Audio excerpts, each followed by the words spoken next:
ତୁ ପାଟି କରି ରଖୁଛୁ ମୋ ପାଟିରେ ଧୁମରେ ଫୁଟି ଯାଉଛୁ ଆଉ ତମ ଝିଅର କୀର୍ତ୍ତି କଳାପ ଗୁଡାକ ଗାଁ ସାରା ଡେଙ୍ଗୁରା ହେଇ ବାଜୁଛି। କଣ କରିଛି ମୋ ଝିଅ?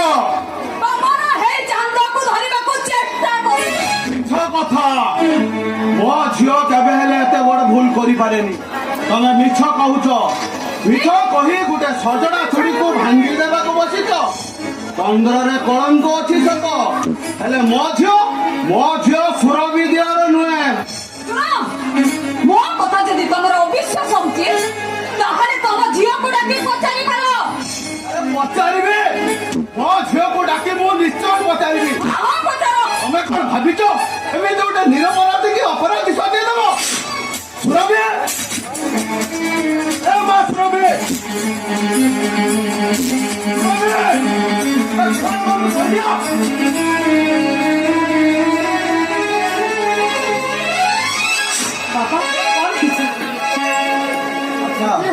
ଆଚ୍ଛା କହିଲୁ ମା, ପୂର୍ବ ସୂର୍ଯ୍ୟ କଣ ପଶ୍ଚିମରେ ଉଦୟ ହେଇପାରେ? ନିଜ କକ୍ଷସ୍ଥଳରେ ଘୁରି ବୁଲୁଥିବା ଗ୍ରହ ନକ୍ଷତ୍ର ସେମାନେ କଣ ସେମାନଙ୍କ ଦିଗ ପରିବର୍ତ୍ତନ? ଲକ୍ଷ ପଥର ପଥିକ କଣ ବାଟ ଭୁଲି ଅବାଟରେ ଯାଇପାରେ ମା? କେବେ ସମ୍ଭବ ନୁହଁ। ଯଦି ସମ୍ଭବ ନୁହେଁ ତାହେଲେ କେମିତି ଏମାନେ ସୂର୍ଯ୍ୟଙ୍କ ନାଁରେ ବଦନାମ କରୁଛ?